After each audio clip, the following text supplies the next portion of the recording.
Welcome to our International Student Brief program. Today, we're diving into the important dates for SAT score releases in 2024, which will help ease the stress for high school seniors. Remember, scores typically drop online about 13 days post-exam, but summer test scores may take a bit longer, up to 5 weeks.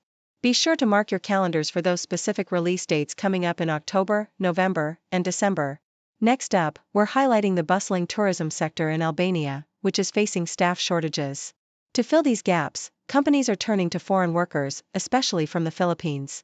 Many of these workers see Albania as just a stepping stone before heading to other European destinations. This raises some big questions about whether this strategy is sustainable or just a temporary fix. Lastly, we're examining the surge in asylum applications from international students in Australia. With over 500 applications in August alone, the highest in 6 years, this trend is linked to stricter student visa regulations. Critics argue that these policies disproportionately affect students from South Asia, leading to long-term residency challenges. It's a complex situation that could have broader implications for Australia's migration system. Please stay tuned for more detailed content.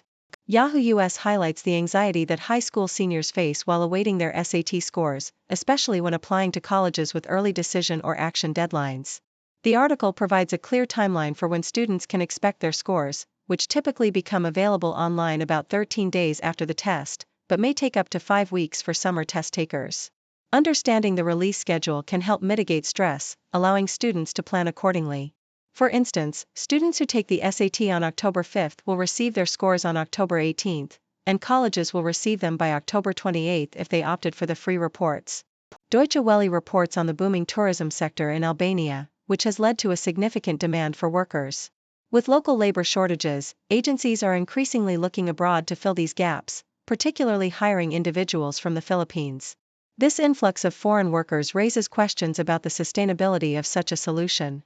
While it addresses immediate staffing needs, it may not be a long-term fix, especially as many workers view Albania merely as a stepping stone to other European destinations.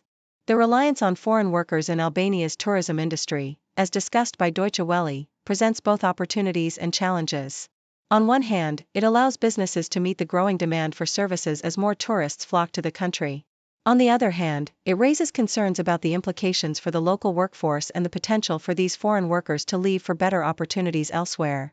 As the tourism sector continues to thrive, the question remains whether this strategy will effectively support sustainable growth in the long run.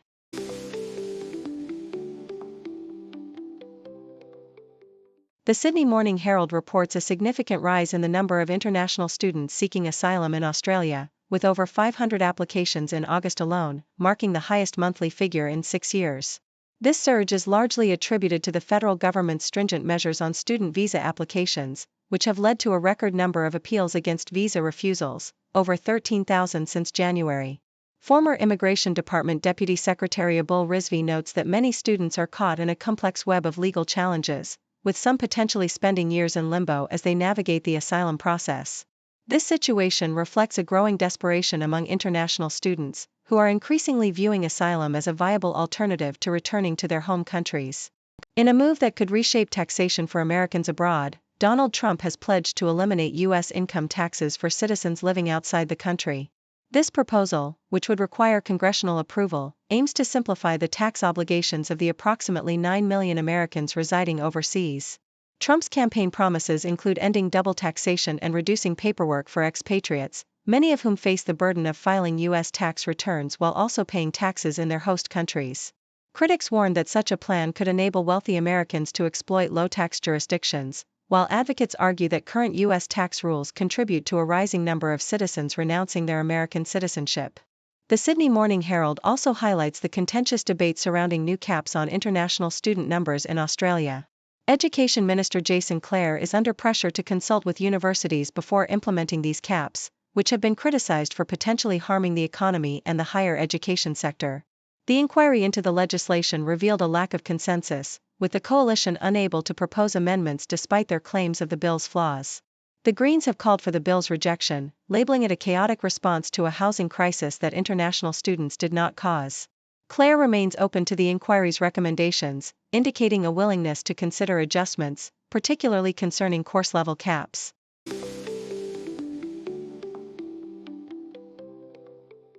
Telegraph. Dr. Dilara Mostafai's journey to becoming a doctor has come at a staggering cost, as she now grapples with over £140,000 in student debt after a decade of higher education. Despite her passion for medicine, she feels disillusioned by the system, describing her experience as a massive scam. Many graduates, like Dr. Mostafai, have expressed that they were not adequately informed about the financial implications of their education. With tuition fees on the rise and interest rates often exceeding those on mortgages, graduates are left feeling trapped in a cycle of debt. Dr. Mostafai, currently repaying £300 a month while living with her parents, advises future generations to reconsider the necessity of university, especially for non-vocational degrees, fearing that the current system prioritizes wealthier families. New York Times. The George J. Mitchell Scholarship Program, which has facilitated the education of nearly 300 American students in Ireland since its inception in 2000, is facing potential discontinuation due to funding challenges. Named after the senator who played a vital role in the peace process following the Troubles in Northern Ireland, the scholarship covers tuition, accommodation, and living expenses for its recipients. However, recent announcements indicate that the selection of future cohorts may be paused, raising concerns about the evolving relationship between the US and Ireland. As Ireland's Prime Minister Simon Harris visits Washington to commemorate a century of diplomatic relations, the future of this prestigious scholarship hangs in the balance, reflecting broader uncertainties in transatlantic educational partnerships. Australian Broadcasting Corporation. In a significant legislative shift, a Labour-led Senate committee has recommended the removal of the ministerial power to impose international student caps at the course level in Australia. This move comes amidst concerns from universities that such caps could undermine the education sector and lead to job losses. The proposed caps aim to limit international student enrollments to 270,000 next year, a plan met with criticism for its perceived impracticality and potential harm to Australia's reputation as a study destination. While some support these caps as a means to address sector issues, the committee has highlighted widespread apprehension about the implications of course-level restrictions. As the government pushes for a balanced approach to international education, the future of these policies remains contentious, with calls for amendments and a more sustainable system for international students.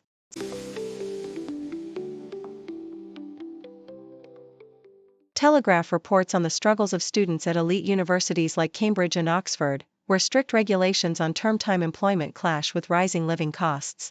Ella, a 20-year-old Cambridge student, secretly tutors to earn £30 an hour, fearing suspension if caught. Many students feel compelled to break rules, as a survey reveals that the percentage of those needing jobs has surged from 34% in 2021 to 57% in 2024. Ben, another student, works long hours during holidays to avoid term-time employment but finds it detrimental to his studies. Despite university policies discouraging outside work, students often resort to college jobs, which are limited and poorly compensated.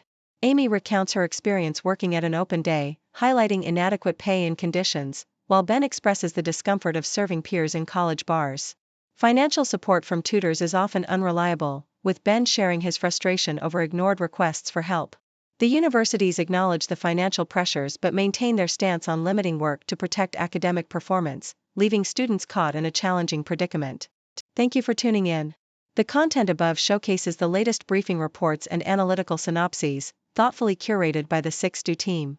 These insights stem from a wide array of reputable media outlets, think tanks, government sources, and specialized experts worldwide. We encourage you to explore these sources for a comprehensive perspective. Keep in mind that while the content may not always align with the official standpoint of 6Do Brief, it's not meant to be taken as absolute directives for decision-making. Comprising seasoned media professionals, learned scholars, and accomplished scientists, the 6Do team embodies a trailblazing, fully independent media entity. To customize 6Do Brief to meet your professional needs, you have the option to subscribe to a diverse array of briefings on our website, 6dobrief.com. Regardless of your location, you can conveniently receive 6Do Brief via email.